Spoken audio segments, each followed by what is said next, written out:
गलातियों की पत्री को अध्ययन करते हुए आ रहे हैं। तो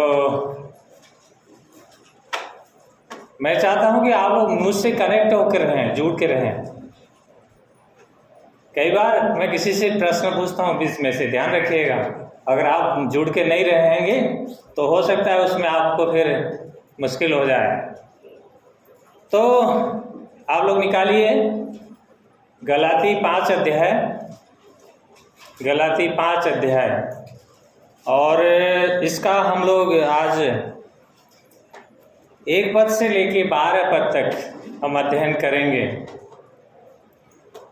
इससे पहले कि हम इस खंड में जाएं, मैं पिछले खंडों को थोड़ा सा आपको स्मरण दिलाना चाहता हूं। हम लोगों ने देखा था पौलुस पहली और दूसरी पत्री में अध्याय में इसी गलातियों की क्या कर रहा है। पौलुस अपने प्रेरिताई सेवकाई के लिए और सुसमाचार के लिए बचाव कर रहा है। वो कहाँ से आया, क्यों आया, मैं क्यों प्रेरित हूँ, ये सारी बातें उसने स्पष्ट रूप से कहा और आप सब लोग ने अच्छी तरह से सुना है।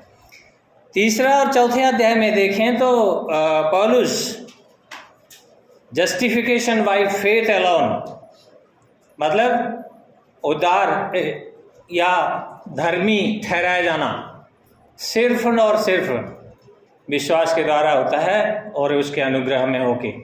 उसके बारे में हमने सुना था पौलुस किस तरह से पुराने नियम से एग्जाम्पल देते हुए, बहुत से उदाहरण दे करके वो समझाते हुए आ रहे हैं किस तरह से उद्धार या धर्मी ठहराया जाना सिर्फ और सिर्फ परमेश्वर का अनुग्रह के और आपके और मेरे विश्वास का प्रतिफल है। वो इस बात को हमने देखा था। अभी हम इस खंड के द्वारा हम देख रहे हैं एक नया अध्याय, 5वां अध्याय और 6 अध्याय में हम देखेंगे सैंक्टिफिकेशन, अर्थात पवित्रीकरण में कैसे एक मसीह जीवन में हम अपने जीवन के, जैसे हम यीशु मसीह में विश्वास करने के द्वारा धर्मी ठहराए दिए जाते हैं, तो फिर हमारा एक सैंक्टिफिकेशन का कार्य अर्थात पवित्रीकरण का कार्य जीवन पर्यंत चलता है।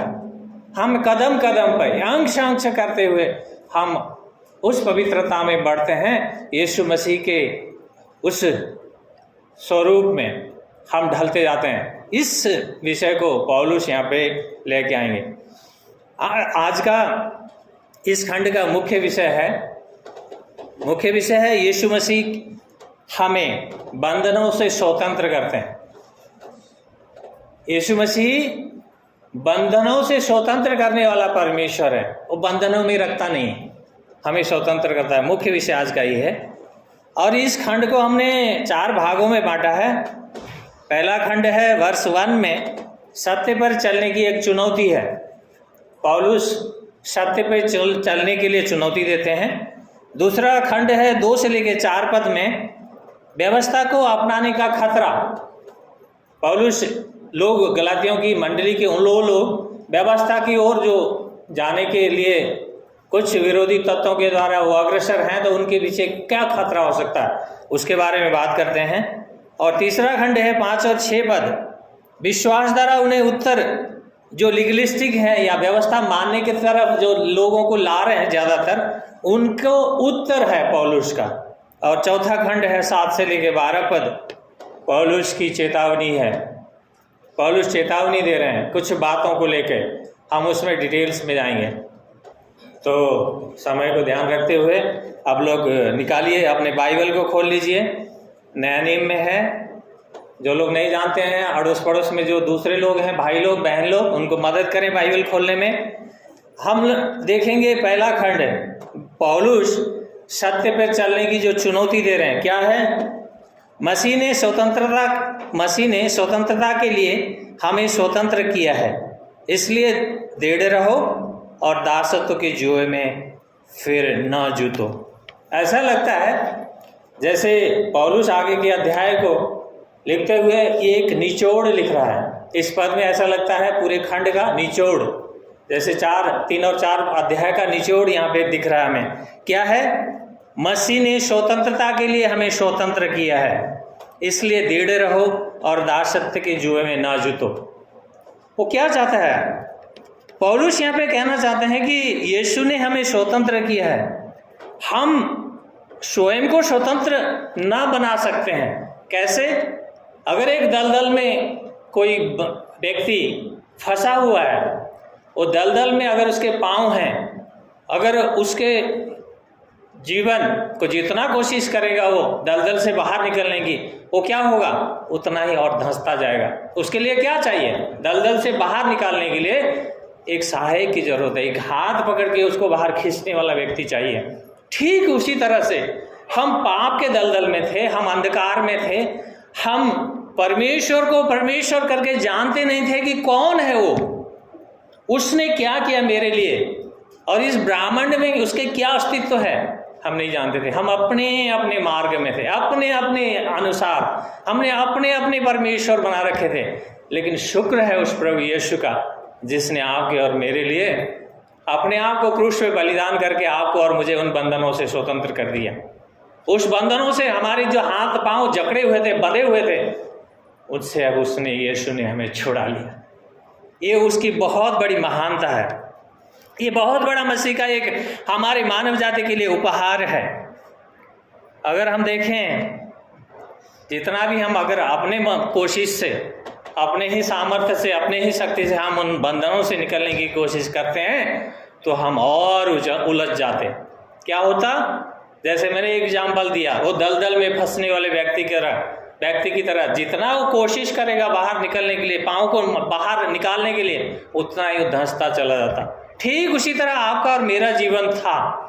लेकिन शुक्र है उस परमेश्वर का, उस यीशु मसीह का, जिसने आपको और मुझे उस दलदल से निकाल लिया, उसने बचा लिया, उसने हमें धर्मी ठहरा दिया। हम पापी थे, हमारे अस्तित्व एक नरक में जाने वाला था, हमें कोई नहीं बचा सकता था। हम पाप में ऐसे जकड़े हुए थे, ऐसे पाप के बंधन में बंधे हुए थे। लेकिन उस पाप का बंधन को यीशु मसीह ने तोड़ दिया। हमारे हाथों से पाँव में लगे हुए बेड़ियां उस यीशु मसीह ने तोड़ दिया। उसने क्रूस पे जो महान कार्य किया, उसके द्वारा आप और हम आज स्वतंत्र हैं। ये बहुत बड़ी उपहार है मानव जाति के लिए, खास करके आपके और मेरे लिए। बहुत बड़ा परमेश्वर का एक उद्धार का जो उपहार है, बहुत बड़ा है। उसने इस तरह स्वतंत्र किया। प्रभु यीशु कहते हैं यूहन्ना उसका 8:32 में, प्रभु यीशु उसका सुसमाचार, यूहन्ना की सुसमाचार में 8:32 में वो कहते हैं, और तुम सत्य को जानोगे और सत्य तुम्हें स्वतंत्र करेगा। क्या कहते हैं यीशु मसीह, सत्य को जानोगे तो सत्य क्या होगा, सत्य तुम्हें स्वतंत्र करेगा। क्या है वो सत्य? सत्य है यीशु मसीह, सत्य है यीशु मसीह, इसको ना भूलें। लेकिन एक चीज याद रखें प्रिय भाई बहनों, हमारा जो पुराना जो स्वामी था ना, वो अभी भी कहता है, आके कान में फुसफुसाता है, अभी तुम स्वतंत्र नहीं हो, अभी भी कुछ बंधनों में हो। वो हमें क्या करता है, भरमाने के लिए ऐसी ऐसी बातें हमारे कानों में लेके कहने के लिए तैयार रहे हो। अब कहता है इसीलिए भ्रम में ना पड़े, क्योंकि यीशु मसीह ने आपके और मेरे लिए बहुत बड़ा कार्य किया है। आपको और मुझे उसने उस बेड़ियों से स्वतंत्र कर दिया है। हमारा भरोसा, हमारा विश्वास यीशु की तरफ होनी चाहिए, तभी हम गर्व से कह सकते हैं, महसूस कर सकते हैं कि हाँ, यीशु मसीह में मैं स्वतंत्र हूँ। यीशु मसीह और भी जगह कहते हैं, यूहन्ना उसका 8:36 में, उसी यूहन्ना के पत्री में क्या कहते हैं, इसलिए पुत्र तुम्हें स्वतंत्र करेगा तो तुम स्वतंत्र हो जाओगे। कौन है वो पुत्र? यीशु मसीह। जैसे ही पुत्र यीशु मसीह के पास हम आते हैं, अपने पापों और अंधकार को, उन गलतियों को, उन जीवन की स्वार्थों को, उन सारे विषयों को, हमारी बीमारियों को, हमारी सारी कमी कमजोरी को हम उसके पास लेके क्रूस के पास आते हैं। हम स्वीकार करते हैं, प्रभु आप ही हो मेरे लिए बलिदान, आपने उस लहू बहाने के द्वारा मुझे बचा लिया है, मेरे स्वामी अब आप हो। जैसे हम स्वीकार करते हैं, वो क्या हो जाता है, हमारा पिता बन जाता है, और हमें अपना पुत्र बना करके उसके अपने परिवार में शामिल हो करके हमारे साथ एक नया रिश्ता बना लेता है। हम उस रिश्ते के काबिल नहीं थे, हम तो पाप में फंसे हुए, अंधकार में फंसे हुए थे। लेकिन शुक्र है उस परमेश्वर ना, जिसने पहल करते हुए, हम पापी होते हुए, हम पापियों के लिए उस धर्मी ने पहले होके पहल किया और अपने आप को कुर्बान कर दिया आपके और मेरे लिए। वही स्वतंत्र करने वाला, उसी के पास आना। अगर और क्या कहता है एक उसमें कोरिन्थियों में पौलुस क्या लिखते हैं, 2 कोरिन्थियों 3:17 में, ध्यान से सुनिए, 2 कोरिन्थियों 3:17 में पौलुस इस तरह से लिखते हैं, अब यह प्रभु तो आत्मा है और जहाँ प्रभु का आत्मा है वहाँ स्वतंत्रता है। देखिए यहाँ पे पौलुस क्या कह रहे हैं, मसीह ने तुम्हें स्वतंत्र कर दिया है, इसीलिए क्या करो, दृढ़ रहो और दासत्व के जुए में मत जूतो। इस बात के ऊपर बहुत से और भी वर्ष हैं, अगर हम उसमें जाएं, मैं ज़्यादा उसमें जाना ना चाहूँगा, लेकिन एक चीज़ और आपको याद दिलाना चाहता हूँ। यीशु मसीह ने मत्ती उसका 11 अध्याय में 28 से लेकर 30 पद का वो खंड को अगर पढ़ें, ध्यान से सुनिएगा, वो खंड क्या है। खंड में प्रभु यीशु इस तरह से कहते हैं, हे सब थके और बोझ से दबे हुए लोगों, मेरे पास आओ, मैं तुम्हें विश्राम दूंगा। मेरा जुआ अपने ऊपर उठा लो और मुझसे सीखो, क्योंकि मैं नम्र और मन में दीन हूँ, और तुम अपने मन में विश्राम पाओगे, क्योंकि मेरा जुआ सहज और मेरा बोझ हल्का है। यीशु मसीह मनुष्य जाति की पीड़ा को जानते हैं। यीशु मसीह हम जो बोझ में, जिस जुए में हम लोग जुते हुए हैं ना, उस पीड़ा को जानते हैं। जिसी कारण ने उन्हें कहा, तुम मेरे पास आ जाओ, तुम्हें विश्राम की आवश्यकता है, तुम्हें स्वतंत्रता की आवश्यकता है, तुम्हें उस बोझ से जो तुमने अपने कंधे पे लेके तुम चल रहे हो, उस बोझ से, उस बोझ को हटाने की आवश्यकता है। तुम मेरे पास आओ, कोई नहीं हटाएगा तुम्हारा वो बोझ, लेकिन उसके लिए मैं तैयार हूँ। लेकिन साथ में एक बात और उन्होंने कहा, मेरा जुआ उठा लो अपने ऊपर, तुम्हारा जुआ उतार दो, जिस बोझ में तुम चल भी नहीं पा रहे हो ठीक ढंग से, लेकिन मेरे पास आओ, मेरा जुआ बहुत हल्का है। क्योंकि प्रेरितों को काम में भी, प्रेरित कहते हैं, जैसे आज बहन ने पढ़ा था, प्रेरित 15 अध्याय का उसका 10 पद में, आपने कितना ध्यान दिया पता नहीं, लेकिन मैं आपके बीच में इस पद को फिर से रिपीट कर रहा हूँ। प्रेरित पतरस यहाँ पे क्या कहते हैं कि लोगों को उस समय कह रहे हैं, जो भाषण दे रहे हैं उसमें क्या कह रहे हैं, चेलों की गर्दन पर ऐसा जुआ रखकर जिसे ना तो हमारे पूर्वज और न ही हम उठा सके हैं, अब क्यों परमेश्वर की परीक्षा करते हो। उस समय पतरस क्या कह रहे थे, भाई ये जो व्यवस्था पालन करने का जुआ है, क्यों इन लोगों के ऊपर फिर से डाल रहे हो, ये उठा नहीं सकते, ये जुआ बहुत भारी है, बहुत कठिन है, तो क्यों तुम परेशान करते हो, वो कहते हैं। लेकिन एक चीज कहें, पौलुस इस खंड के द्वारा हमें एक चीज स्पष्ट सिखाना चाहते हैं। उस समय गलातियों की मंडली को लिख रहे थे, हो आज आपके और मेरे लिए है व्यवस्था पालन करना। आपको पता है व्यवस्था में कितनी आज्ञाएं हैं, पूरी व्यवस्था को अगर ठीक से पढ़ें हम, तो परमेश्वर ने वहाँ बहुत से व्यवस्था की बातें रखी हैं। व्यवस्था का कहने का मतलब वो 10 आज्ञाएं ही याद ना करिए, उसमें बहुत से और बातें हैं।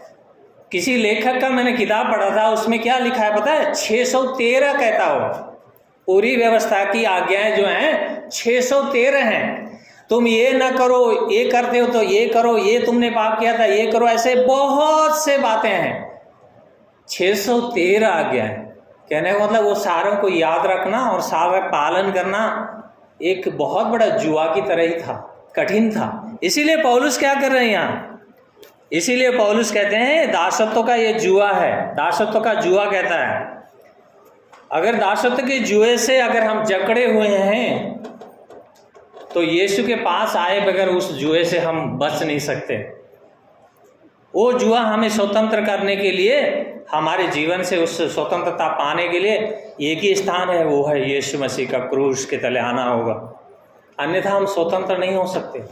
पौलुस उसी बात कर रहा है। वो लोग क्या कर रहे हैं, गलातियों की मंडली के लोग क्या कर रहे हैं उस समय, पौलुस ने जो शिक्षा दिया, पौलुस ने जो उनके बीच में प्रचार किया, जो यीशु मसीह की सुसमाचार को उन्होंने अच्छे से बताया, उससे कुछ समय के अंतराल में कुछ और लोग, ऐसे लोग आ गए, उन्होंने क्या किया, नहीं नहीं नहीं नहीं, जैसे आज आपने सुना था प्रेरितों के काम में पढ़ा था, वहां पे बहन ने, कुछ लोगों ने क्या किया, अरे नहीं, इस तरह से सिर्फ तुम विश्वास के द्वारा यीशु मसीह में तुम्हारा उद्धार नहीं हो सकता, उद्धार का कार्य पूरा नहीं हो सकता। तुम्हें क्या करना होगा, फिर से खतना कराना पड़ेगा, फिर से व्यवस्था का पालन करना पड़ेगा। व्यवस्था के पास साथ साथ तुम ये काम करोगे तो तुम्हारा तब उद्धार होगा। ऐसी शिक्षा लेके आए थे। तभी ये पौलुस क्या कह रहा है, प्रतिरोध कर रहा है, उनको सही मार्ग के लिए शिक्षा दे रहा है, सिखा रहा है। आज आपके लिए और मेरे लिए भी महत्वपूर्ण है। कहीं आप और हम कहने से तो हम मसीह में स्वतंत्र हैं, कहीं ऐसे तो नहीं है। कुछ कुछ चीज़ों से अभी भी हम जकड़े हुए हैं, कुछ बंधन अभी भी हमें बांधे हुए हैं। कहीं कुछ चीज़ें हमारी संस्कृति कहें, हमारी कुछ और बातें कहें जो यीशु मसीह की शिक्षा के विपरीत है। अगर उस चीज़ से अभी भी जकड़े हुए तो नहीं है, तो ध्यान रखिए, यीशु मसीह चाहता है कि सारी बंधनों से स्वतंत्र हो जाएं और अपने जीवन को संपूर्णता में स्वतंत्रता के साथ यीशु मसीह की महिमा करें। देखिए, आपका और मेरा जीवन, परमेश्वर ने मनुष्य को बनाने के पीछे एक ही उद्देश्य था। वो उद्देश्य क्या था? परमेश्वर ने आपको और मुझे रोबोट नहीं बनाया। रोबोट में जो कोई खिलौना होता है ना, चाबी जितना भरे उतना ही चलता है, या जितना प्रोग्रामिंग करें उतना ही चलता है, ऐसे नहीं बनाया। आपको और मुझे स्वतंत्र इच्छाएं दिया। चाहो तो तुम मेरी आराधना कर सकते हो, नहीं चाहो तो तुम्हारी मर्जी, आराधना ना करो तो तुम्हारी इच्छा है। उसने एक आपको और मुझे स्वतंत्रता दिया है। वो चाहता है, अगर वो चाहता तो हमें जबरदस्ती अपनी आराधना के लिए ही बना सकता था, लेकिन नहीं बनाया। हमारा परमेश्वर अद्भुत कृति वाला परमेश्वर है, अद्भुत कार्य करने वाला परमेश्वर है। उसने और आपको और मुझे स्वतंत्रता दिया। इसीलिए तो आज हम चाहते हैं तो चुनते हैं, नहीं चाहते तो हम रिजेक्ट कर देते हैं, उसकी शिक्षा को त्याग कर देते हैं। लेकिन मत भूलिए, हम किसको रिजेक्ट कर रहे हैं, हम किसको त्याग कर रहे हैं। पीछे गहराई में आके एकांत में बैठ के सोचिएगा जरूर, हम किसको त्यागते हैं, किसके पीछे चलते हैं। ये बहुत महत्वपूर्ण है। पहला खंड आपने देखा, अगर कोई बेड़ियाँ, कोई चीज़ें अभी भी हमें बांधी है, अभी भी हमें दासत्व में रख रही है, तो ध्यान रखें, उन दासत्व को यीशु के पास ले आए। तोड़ेगा वही तोड़ेगा, आप नहीं तोड़ सकते, मैं नहीं तोड़ सकता। यीशु सक्षम है, यीशु सब कुछ करने के लिए सक्षम है, इसीलिए उसके पास लाइए। तभी आप और हम क्या होंगे? स्वतंत्र होंगे।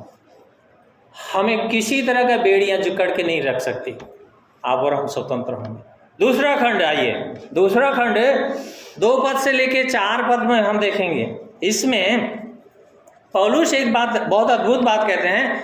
व्यवस्था को अपनाने के पीछे का जो खतरा है ना, उसके बारे में बात करते हैं।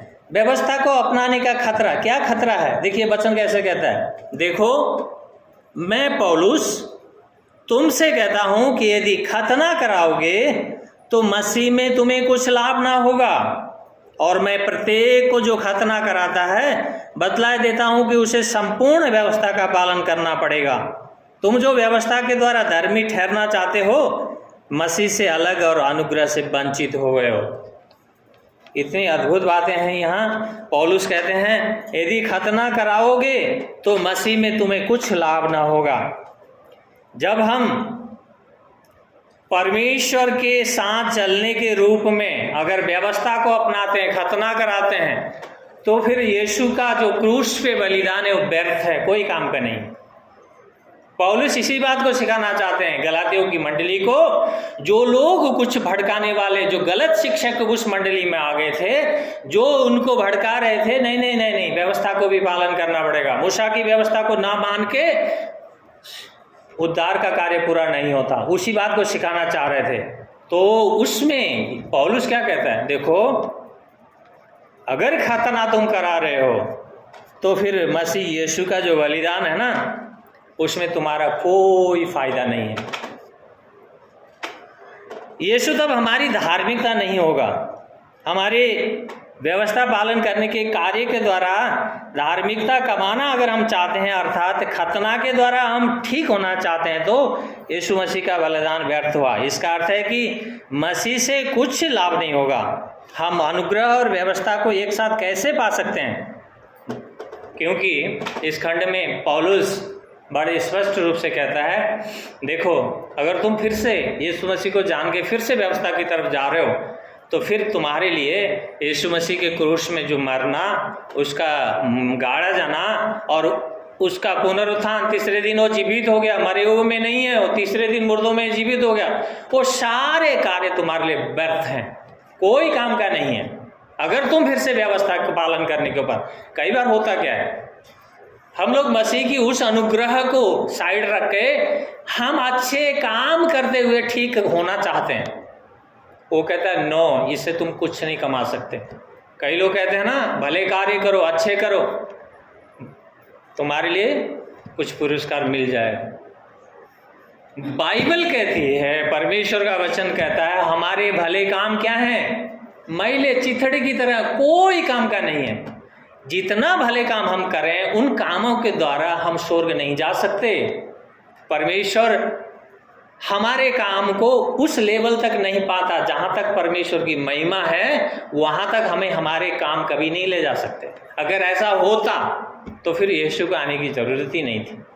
यीशु स्वर्ग के छोड़ के मनुष्य बन के अपने आप को एक परम प्रधान परमेश्वर शून्य करके एक मनुष्य के रूप में एक बालक बन के बीच इस धरती में आ जाए, यह असंभव था। लेकिन उसने ऐसा किया, सिर्फ एक कारण था, वो आपसे और मुझसे प्रेम किया उसने। वो आज भी प्रेम करता है। इसीलिए पौलुस यहाँ पे क्या सिखा रहे हैं, अगर व्यवस्था पालन करते हो तो फिर यीशु का बलिदान व्यर्थ है, तुम्हारे लिए कोई काम का नहीं है। यीशु मसीह ने उसमें पहाड़ी उपदेश में 6 अध्याय में अगर देखें, यीशु मसीह ने कहा, क्या कहा पता है? 2 स्वामियों की सेवा करने की बात भी कहा है। याद रखना, करना आपको वचन याद होंगे। उसने कहा तुम 2 स्वामियों की सेवा नहीं कर सकते। 2 स्वामी, एक को खुश करना चाहें, दूसरा क्या होगा? रूठ जाएगा, नाराज होएगा। दूसरे को खुश करना चाहें तो पहला वाला नाराज हो जाएगा। एक व्यक्ति 2 स्वामियों की सेवा कभी नहीं कर सकता। इसीलिए यीशु मसीह ने जो बातें कही, ठीक उसी तरह से यहाँ पे पौलुस क्या कहता है, देखो हम व्यवस्था भी पालन करें और यीशु के उस अनुग्रह को भी पालें। दोनों हो सकता है क्या? नहीं हो सकता मित्रों। अगर हम इस संसार की मौज मज्जा भी ले लें और स्वर्ग भी हमारे लिए सुरक्षित रहे, हो सकता है क्या? नेवर, नहीं हो सकता। हमें या तो संसार छोड़ना पड़ेगा या तो हमारे हाथ से स्वर्ग चला जाएगा। दोनों में से एक चीज मिलेगा हमें। इसीलिए यहाँ पे पौलुस स्पष्ट रूप से कहता है कि देखो, खतना कराओगे तो तुम्हें कोई लाभ होने वाला नहीं है, कोई फायदा नहीं है। यीशु मसीह का जो क्रूसिफिकेशन है, यीशु मसीह का जो क्रूस में जो कार्य किया है, वो कार्य तुम्हारे लिए व्यर्थ हो जाएगा। इसीलिए आपको और मुझे आज समझने की जरूरत है कि ऐसा तो नहीं है, हम क्रूस की उस कार्य को आज भी कहीं कमतर करके तो नहीं आंक रहे हैं। हमारे जीवन में कुछ ऐसी बातें तो नहीं है, ध्यान रख देने की बात है। दूसरी बात वो कहता है क्या, खतना व्यवस्था की क्या है? मोहर है। वो जो जानबूझकर खतना कराता है वो व्यवस्था के साथ समझौता करता है। कितना दुखद है। यीशु ने क्रूस पे हमारे लिए पीड़ा सहा ताकि एक पापी बच जाए, मगर आपको और मुझे इस बलिदान से कुछ लाभ ना होगा तो कितना दुखद है। यीशु के साथ क्रूस में 2 डाकू मरे थे, आपको याद होगा। पुराने जो भाई बहन जो बाइबल रेगुलर पढ़ते रहते हैं उनको याद है, यीशु को क्रूस पे चढ़ाते समय क्या हुआ, उसके साथ में दाएं और बाएं 2 डाकुओं को भी क्रूस पे चढ़ाया गया। लेकिन याद करें, शुरू में दोनों डाकू उसके विरोध में बातें कर रहे थे। जैसे ही एक डाकू ने पश्चाताप किया, उसके मन फिरा, उसका उस पश्चाताप ने फल लाया। वो क्या हुआ? वो उसके विश्वास ने उसको अनंत जीवन में ले गया। अनंत जीवन के अंतिम सांस के टाइम पे उसने क्या किया? यीशु में विश्वास किया, उसके उस मृत्यु पे भरोसा किया। यीशु जिस मृत्यु पे मर रहा है, ये तो पवित्र है। हम तो भाई अधर्म और पाप और गुनाह की सजा भोग रहे हैं। हमने चोरी की, डकैती की, हत्याएं की, बलात्कार किया, क्या क्या ना किया, लेकिन ये जो क्रूस पे मर रहा है ये तो धर्मी है, इसने कोई पाप नहीं किया। जिस उस डाकू ने इस बात को ग्रहण किया, वो क्या हुआ? उसके यीशु के साथ स्वर्ग चला गया, बाइबल कहता है। लेकिन जिसने नहीं कहा, जिसने विश्वास नहीं किया, उसका क्या हुआ? उसको क्रूस का, मृत्यु का कोई लाभ नहीं मिला। अवश्य नरक गया होगा। तो इसीलिए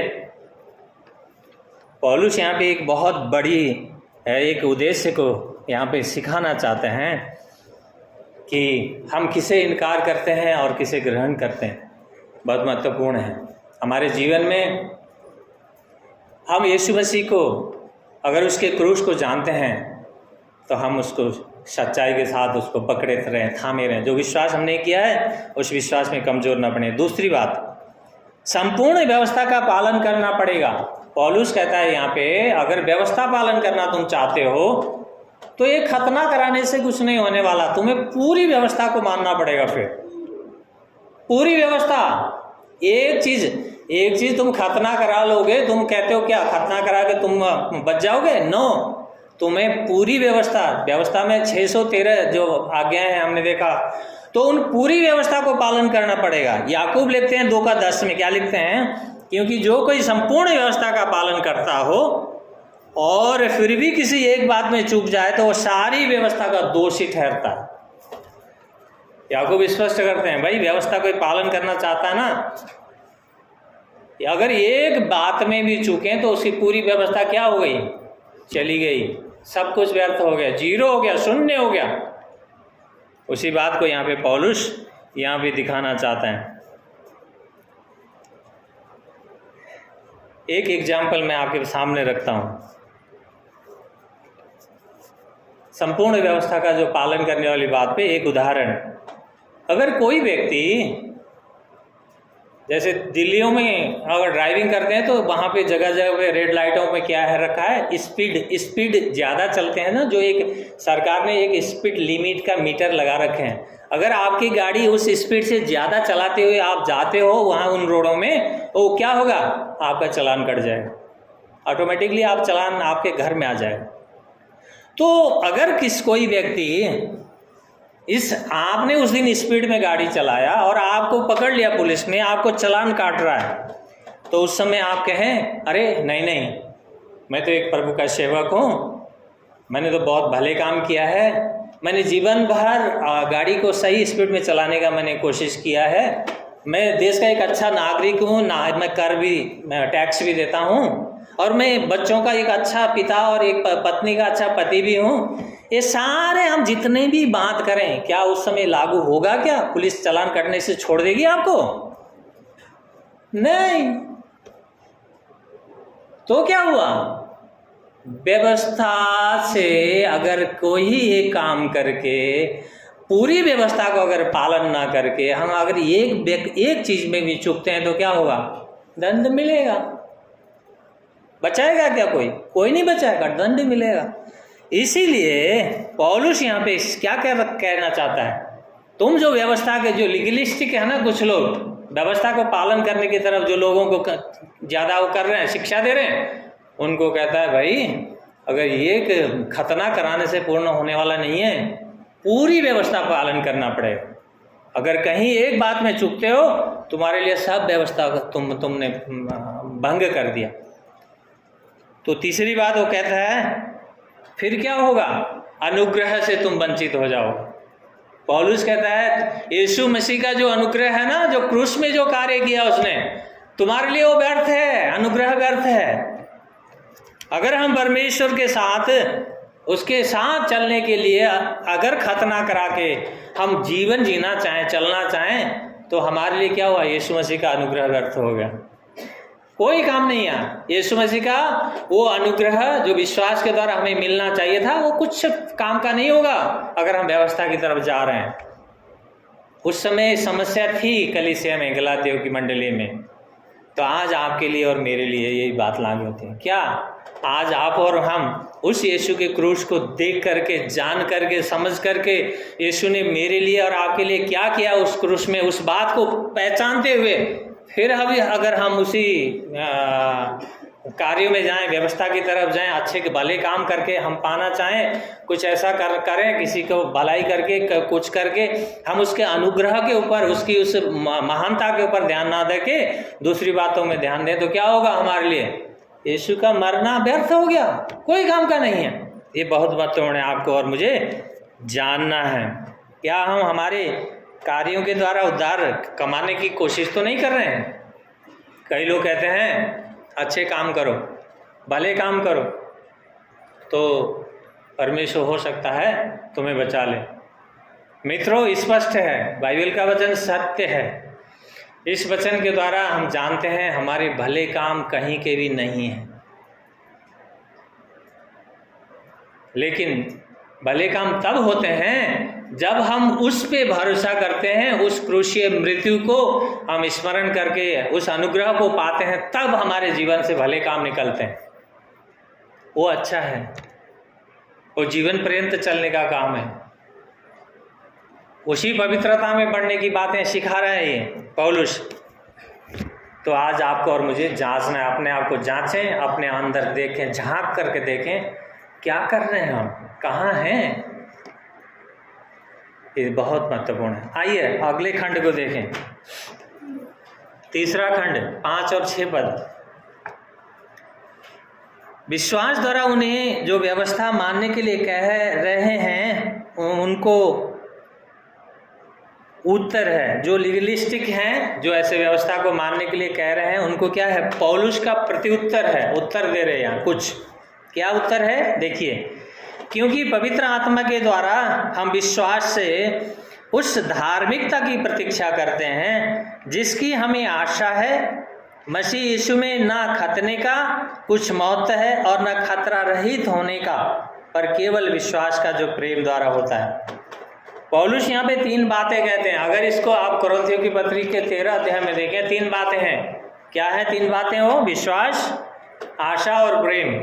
बहुत महत्वपूर्ण रूप से बहुत उसने व्याख्या किया है, बाद में घर में जाकर पढ़ लीजिएगा, पहले कोरिन्थियों उसका 13 अध्याय में। लेकिन यहाँ पे जो पवित्र आत्मा द्वारा चलाए चलते हैं वो जानते हैं खतना या खतना रहित होना कोई लाभ की बात नहीं है। अगर खतना कराते हैं तो आपको और मुझे कोई फायदा नहीं होगा, अगर खतना नहीं कराते तो कोई नुकसान नहीं होगा।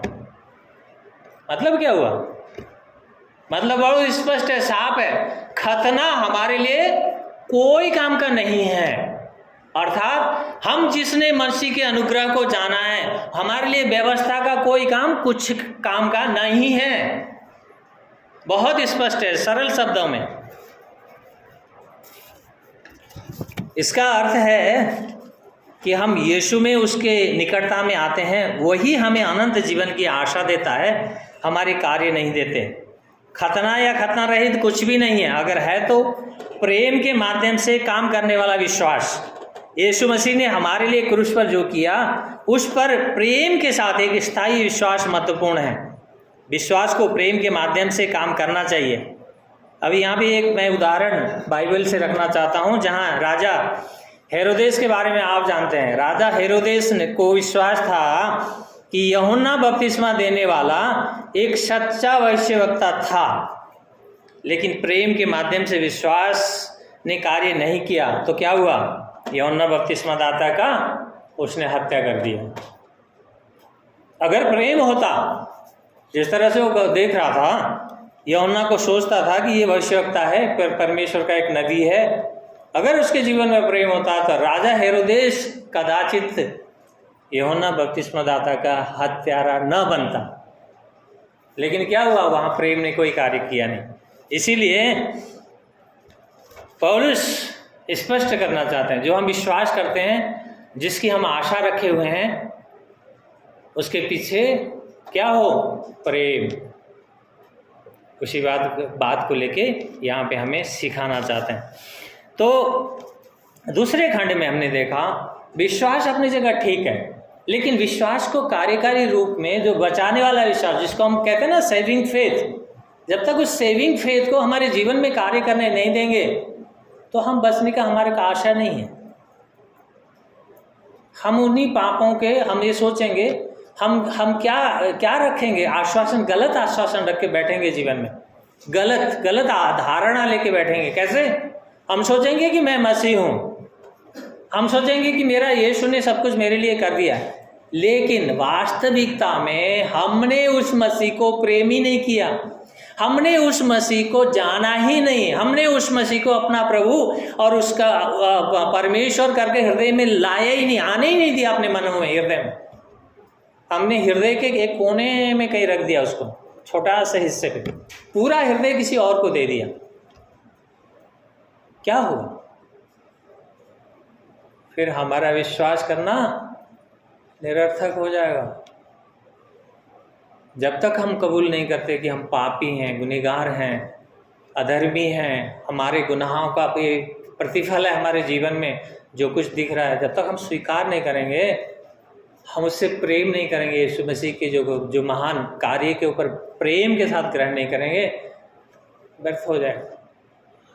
इसी कारण से पौलुस हमारे जीवन के लिए उस समय गलातियों से बात कर रहा था, आज आपसे और मेरे साथ इस वचन के द्वारा बात कर रहा है, क्योंकि वचन जीवता है, इसीलिए जीवित कहते हैं, जीवित वचन। ये वचन आज भी उसी तरह से बात करता है जब उस समय बात कर रहा था, आज से 2000 साल पहले। तो ध्यान से सुनिएगा, बहुत आपके और मेरे लिए महत्वपूर्ण है। तीसरा खंड 7 से लेकर 12 पद में पौलुस की एक चेतावनी है। पौलुस उन गलाती की मंडली को चेतावनी दे रहा है। यहाँ इस तरह से लिखा है, तुम तो भली भांति दौड़ रहे थे, अब सत्य को मानने में किसने बाधा डाल दी? ऐसी सिख तुम्हारे बुलाने वाले की ओर से नहीं, थोड़ा सा खमीर गुदे हुए पूरे आटे को खमीरा कर देता है। मुझे प्रभु में तुम पर भरोसा है कि तुम किसी अन्य विचारधारा को नहीं अपनाओगे, परंतु तुम्हें घबरा देने वाला, चाहे वह कोई क्यों न हो, दंड भोगेगा। परंतु हे भाइयों, यदि मैं अब तक खतना का प्रचार करता हूँ तो क्यों सताया जाता हूँ? फिर तो क्रूस के मार्ग पर जो ठोकर थी वह समाप्त हो गई। भला होता कि जो तुम्हें विचलित कर रहे हैं वे स्वयं अपना ही अंग काट डालते। पौलुस उन लोगों को कहते हैं, गलातियों के लोगों को, अरे तुम तो भली भांति दौड़ रहे थे। पौलुस जानता है उनके जीवन को, शुरुआत को। पौलुस कहीं गलातियों में ना जाकर के कहीं और जा रहा था, लेकिन परमेश्वर ने उसको ऐसी शारीरिक अस्वस्थता दे दिया कि पौलुस को मजबूर होकर गलातिया में जाना पड़ा। वहाँ गया, लेकिन आप लोगों ने पिछले हफ्ते इस बात को सुना था, पौलुस को परमेश्वर के रूप में, यीशु मसीह के रूप में उन्होंने ग्रहण किया। ये बीमार है, ये कष्ट में, ये है, ये परमेश्वर की ओर से दंड पाया हुआ व्यक्ति, हमें क्या सुनाएगा? ऐसे नहीं किया उन्होंने। क्या किया? पौलुस को अच्छे तरह से उनकी बातों को सुना, और इसीलिए पौलुस कहता है कि अरे तुम तो अच्छे दौड़ में थे, अच्छे रेस में थे, तुम्हारे जो जीवन का शुरुआत में अच्छी तरह से जानता हूँ, तो फिर ये अनुग्रह से हटने का जो बातें आया है, तुम दूसरे तरफ जाने की बातें कहाँ से आया है? जो खतरा उनको दिख रहा है, पौलुस देख रहा है कि ये खतरे में है। देखिए अभी एशियन गेम्स चल रहे हैं, जो लोग हमारे खिलाड़ी एथलीट्स हो गए हैं, बहुत लोगों ने मेडल भी जीता हुआ, लेकिन उस मेडल को जीतने के लिए उस दौड़ में जो शामिल हैं उनको क्या करना होगा? ढीला ढाला दौड़ के उस मेडल पा सकते थे? कभी नहीं। उन्होंने मेहनत किया पूरी जोर से, पूरा सामर्थ्य से, पूरी शक्ति से वो दौड़ में वो दौड़े, वो मेहनत, जो भी इवेंट था उनका उसमें वो शामिल है, उनको मेडल मिला। कई लोग चूक गए, कई लोगों को मिल गया। कहने का अर्थ ये है, पौलुस जानता है गलातियों के लोगों को, अरे तुम्हारा विश्वास, तुम्हारा शुरुआत, तुम्हारा वो जीवन अच्छा था, भला था, तुम तो सही ट्रैक में दौड़ रहे थे, क्या हुआ? प्रश्न पूछ रहा है, क्या हुआ, क्यों ऐसा हुआ? आगे वो लिखता है, सत्य को मानने में किसने बाधा डाल दी? एक प्रश्न कर रहा उन लोगों को, भाई तुमने तो सत्य को जान लिया था, सत्य को तुम्हारे सामने हमने रखा था, यीशु मसीह को जैसे ही क्रूस पे चढ़ाया हुआ यीशु तुम्हारे सामने में रखा हो, इसी तरह से हमने दिखाया था, तुमने देखा अपने आंखों से, तुमने स्वीकार किया, तुम उस दौड़ में शामिल हो गए, मानने के लिए तैयार हो गए, लेकिन उस सत्य को मानने के लिए किसने बाधा डाल दी? भाई क्या हुआ? पौलुस पूछ रहा है उन लोगों को। यह आपके और मेरे लिए भी उतना ही महत्वपूर्ण है। हमने जिस विश्वास के साथ हम चलना शुरू किया, कहीं हम डगमगा तो नहीं रहे हैं जीवन में? कहीं हम इधर उधर ढुलमुल तो नहीं हो रहे हैं? यह आपके लिए और मेरे लिए प्रश्न है, क्योंकि पौलुस का प्रश्न स्पष्ट है। झूठे लोग कुछ आ गए हैं, कुछ लोगों ने भड़का दिया है। मैं आप लोगों के बीच में रखना चाहता हूँ, यूट्यूब में बहुत सी शिक्षा गलत है, ध्यान रखिएगा। ऐसे ही लोगों के शिक्षा सुनते हुए ना चलने की कोशिश करिएगा, क्योंकि आपको भरमा देंगे। सिर्फ चंगाई, आप ध्यान रखिए, यीशु मसीह ने अद्भुत कार्य किया। 4 दिन का लाजर को उसने जीवित किया, लेकिन यीशु मसीह का प्रचार का उद्देश्य, उसके बाद प्रचार का उन शब्दों को ध्यान रखिए, देखिए तो क्या यीशु मसीह ने उस चंगाई को लेकर कोई प्रचार किया? परमेश्वर को प्रेरितों ने बहुत अद्भुत कार्य किया। भाई लगड़ा भिखारी मंदिर में बैठ के उस सुंदर फाटक के पास भीख मांगता था। जब पतरस और यूहन्ना जब आए वहां उसको परमेश्वर ने चंगाई कर दिया। वो व्यक्ति अपने पांव पे खड़े होकर चलने लगा, कूदने लगा। क्या प्रेरितों ने उसके बाद में प्रचार उसी चंगाई का ही लेके प्रचार किया क्या? ध्यान से वचन को देखिए, बहुत से प्रचारक आपको ऐसे मिल जाएंगे, सिर्फ एक वर्ष को उठा के चंगाई के ऊपर पूरा पूरा पूरा पूरा उसी के ऊपर लगे रहेंगे। मनुष्य को उद्धार क्या होता है और बपतिस्मा क्या होता है कुछ नहीं सिखाएंगे। लेकिन ध्यान रखिए, मैं आपको इसलिए कह रहा हूँ, ये परमेश्वर का वचन जो चेतावनी दे रहा है ना, आज के उस परिवेश में मैं इसलिए आपको चेतावनी दे रहा हूँ ताकि सतर्क हो जाए। जो सुनना है अच्छे लोगों का सुनिए, बहुत से पढ़े अच्छे लोग भी हैं, ठीक है। तो यहाँ पे पौलुस का जो प्रश्न था, तुम्हें सत्य को मानने में किसने बाधा डाल दिया? आगे और कहता हो, क्या कहता? थोड़ा सा खमीर चेतावनी के द्वारा वो उस सिद्धांत को स्पष्ट करता है। देखो, थोड़ा सा खमीर पूरे आटे को खमीरा कर देता है। इससे यीशु की सुसमाचार को भ्रष्ट करने का एक प्रयास की तरह देखता है पौलुस।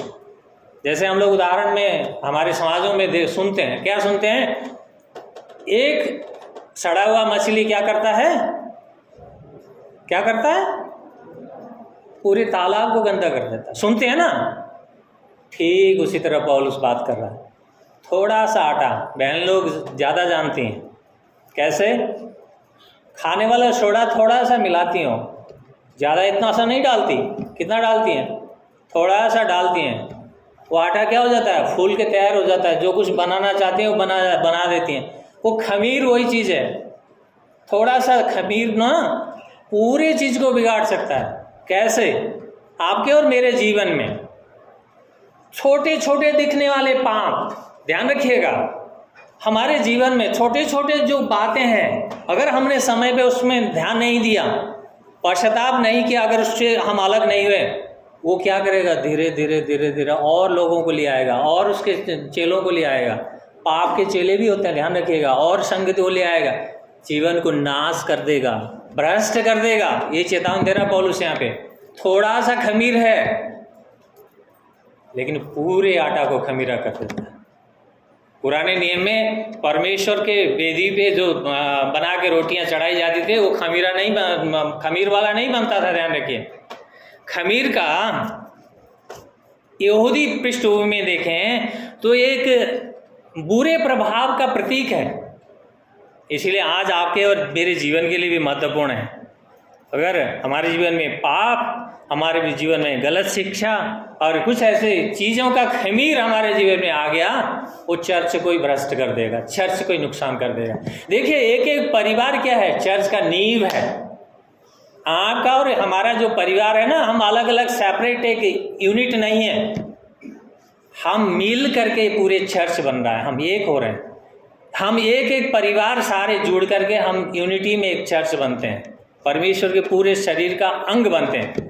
अगर एक परिवार में भी कहीं छोटी छोटी चीज़ें, ऐसी चीज़ें आ जाएं जो परमेश्वर की शिक्षा के विरुद्ध में हैं, परमेश्वर की शिक्षा को बिगाड़ने वाली चीज़ें, क्या कर देगा? वो चर्च को नुकसान करेगा।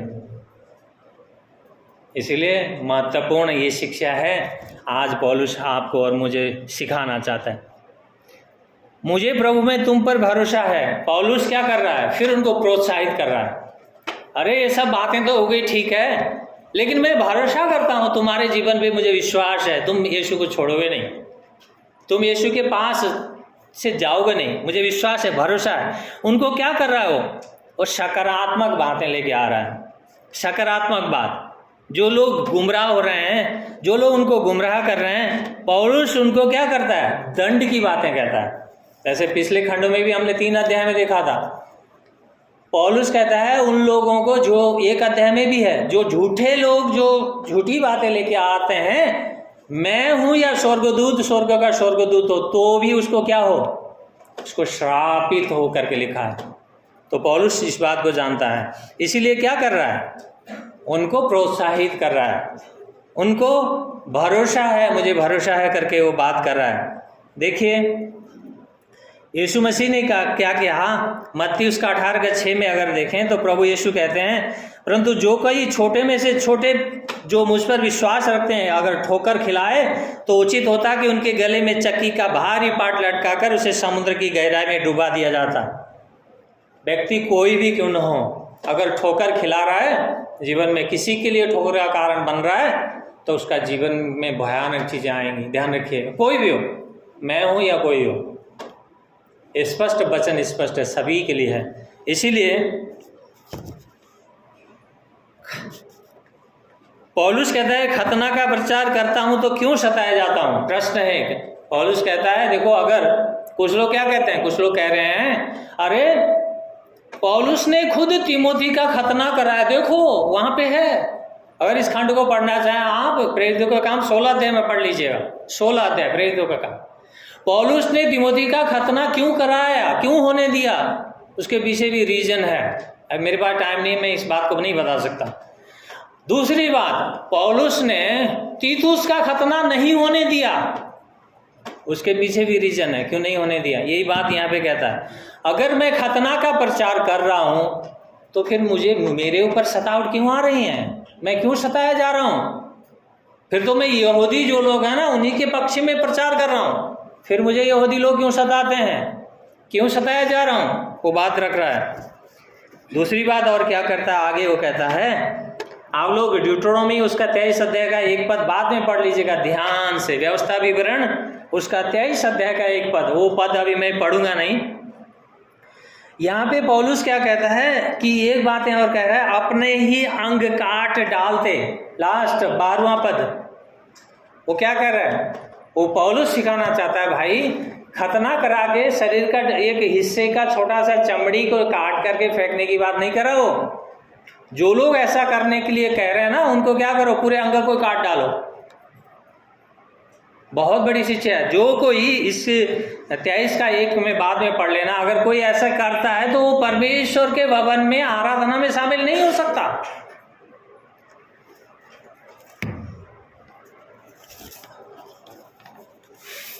मेरा प्रचार समाप्त है।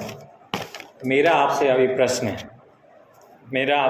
है, क्या आप सत्य पर चलने के लिए आने वाले चुनौती जो हमारे जीवन में आ रहे हैं या आएंगी, उनके लिए क्या आप तैयार हैं? जैसे गलातियों की मंडली में चुनौतियां आए, गलत लोग आ गए, क्या आप तैयार हैं? आपके और मेरे जीवन में भी ऐसी चुनौतियां आ सकती हैं, क्या हम तैयार हैं? ये प्रश्न आपके लिए। दूसरा, क्या विश्वास को छोड़कर कार्य द्वारा उद्धार पाने की तरफ तो नहीं है आपके कदम कहीं ऐसे तो नहीं है? तो हम अपने आप को जांचें, अपने आप को परख लें। क्योंकि देखिए, एक ही चीज़ है, मैंने इस चीज़ को आपके ऊपर बहुत बार कहा, एक ही चीज़ है, यीशु का कलवरी का वो क्रूस। जिस किसी ने उसकी मृत्यु को, उसको गाड़ा जाना और उसका पुनरुत्थान को विश्वास कर लिया, उसका जीवन बच गया। उस डाकू की तरह एक डाकू बच गया, स्वर्ग चला गया यीशु के साथ, दूसरा डाकू, उसका कोई जीवन का कोई अस्तित्व नहीं है, नरक गया। तो इसी तरह आपका और मेरे जीवन में भी है, हम यीशु को अपना प्रभु और परमेश्वर ग्रहण कर। देखिए, समाज और लोग हमारे विरुद्ध में खड़े हो जाएंगे, क्योंकि मैं उसका गवाही हूँ आपके सामने। जब मैंने पहली बार प्रभु यीशु को अपना प्रभु और परमेश्वर मानने के लिए तैयार हुआ, मैं उसके पीछे चला, मेरी पत्नी ही मेरे रास्ते में खड़े हो गई, बोली मैं सुसाइड करूंगी, मैं मर जाऊंगी। खड़े होंगे लोग, आएंगे, विरोध करेंगे, आज भी करेंगे, लेकिन ध्यान रखिएगा आपने किसको ऊपर विश्वास कर रहे हैं, आप किसके पीछे चलने की कोशिश कर रहे हैं, जो परमेश्वर है ही नहीं या जो अनंत का परमेश्वर सबका सृष्टि करता है। ये महत्वपूर्ण है। तो आइए हम प्रार्थना करें।